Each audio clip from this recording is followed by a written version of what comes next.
Halo teman-teman, hari ini kita akan membahas materi untuk materi elektrokimia, yang mana materi ini dipelajari di kelas 12 di semester pertama. Nah, untuk elektrokimia itu terbagi atas dua ya. Pertama ada sel volta dan sel elektrolisis. Nah, kali ini kita akan mempelajari mengenai sel volta. Nah, sel volta itu adalah suatu sel elektrokimia di mana energi kimia dari reaksi redoks yang spontan diubah menjadi energi listrik. Nah, pada sel volta terjadi reaksi redoks. Masih ingat, redoks itu reduksi dan oksidasi. Nah, reaksi yang terjadi itu di elektroda, di mana elektrodanya itu bersifat logam. Nah, elektroda ini terbagi dua ya. Pertama ada yang negatif dengan muatan negatif dinamakan anoda. Pada anoda terjadi reaksi oksidasi. Masih ingat ya, ini pelajaran kelas 10. Reaksi oksidasi itu adalah reaksi pelepasan elektron. Contohnya, ada logam A, dia bereaksi melepas elektron menghasilkan ion logam A+. Di sini muatan dari ion logam itu akan sama dengan jumlah elektron.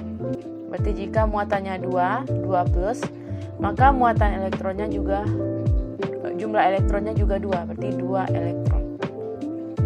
Nah, selanjutnya elektroda ada namanya katoda yang bermuatan positif.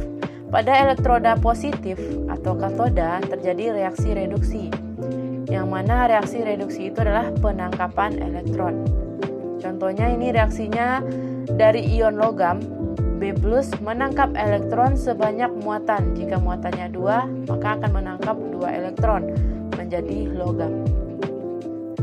Nah, karena di anoda melepas elektron sedangkan di katoda menangkap elektron, maka pada sel volta terjadi aliran elektron yang menyebabkan energi listrik ini, yang mana aliran tersebut dimulai dari anoda menuju katoda. Karena di anoda melepas, katoda menangkap. Anoda muatan negatif, katoda muatan positif. Nah, pada sel volta, untuk penulisan reaksi yang terjadi di kedua elektroda anoda dan katoda ini biasa disingkat dalam bentuk notasi sel. Di mana tadi notasi sel, notasi singkat dari susunan volta, nah dinyatakan dengan reaksi di anoda, ada garis di sini reaksi katoda.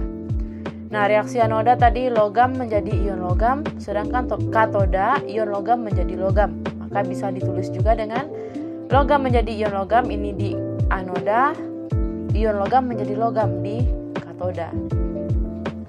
Nah, selanjutnya di sel volta juga ada istilah namanya potensial sel atau dilambangkan N0 sel. Nah, di mana N0 sel ini dapat dihitung dari N0 reduksi di katoda ya, dikurang N0 oksidasi di anoda.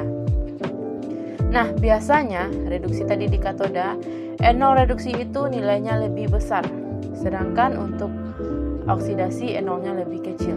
Karena reduksi lebih besar, harusnya oksidasi lebih kecil, maka untuk menghitung potensial sel juga bisa dengan rumus N0 besar dikurang N0 kecil.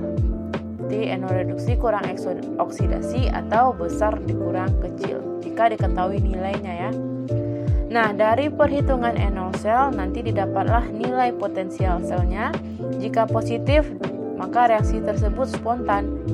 Nah, untuk reaksi spontan inilah yang dapat mengalirkan listrik atau sel volta. Sedangkan jika N0-nya negatif, reaksi tidak spontan, maka tidak bisa mengalirkan listrik, bukan termasuk sel volta. Atau reaksi ini tidak dapat terjadi, gitu ya. Nah, selanjutnya kita masuk ke contoh soal untuk materi sel volta. Nah, di sini diketahui ada reaksi Mg2+ menangkap 2 elektron menghasilkan Mg. Ini adalah reaksi reduksi ya, penangkapan elektron dengan nilai N0-nya min 2,37. Sedangkan Zn2+ menangkap 2 elektron menjadi Zn, N0-nya min 0,76. Kedua-duanya adalah reaksi reduksi. Nah, tentukan pertama ada N0 sel, kedua katoda, ketiga anoda, reaksi sel, notasi aliran elektron. Nah, sang kita jawab pertama N0 sel. Ingat rumus N0 sel tadi N0 besar dikurang N0 kecil. Nah, di sini ada nilainya min 2,37 dan min 0,76. Nah, di antara kedua ini yang paling besar itu adalah min 0,76. Maka E0-nya sedangkan ini kecil. Nah, maka E0-nya jadinya yang besar kurang kecil, min 0,76 kurang min 237. Nah, min ketemu min jadinya positif ya, sehingga jadinya min 0,76 ditambah 2,37. Dari perhitungan didapatlah nilai E0-nya positif 1,61 volt. Ini reaksinya spontan. Selanjutnya katoda. Nah, tadi katoda itu memiliki E0 yang kecil. Katoda itu mengalami reduksi. Ingat, reduksi itu E0 yang besar. Karena di antara kedua ini yang besar adalah Zn, maka yang mengalami reduksi di katoda adalah Zn. Nah, untuk anoda itu oksidasi. Tadi E0 oksidasi itu lebih kecil. Antara kedua yang kecil adalah Mg, maka yang mengalami oksidasi di anoda adalah logam Mg. Nah, selanjutnya reaksi sel.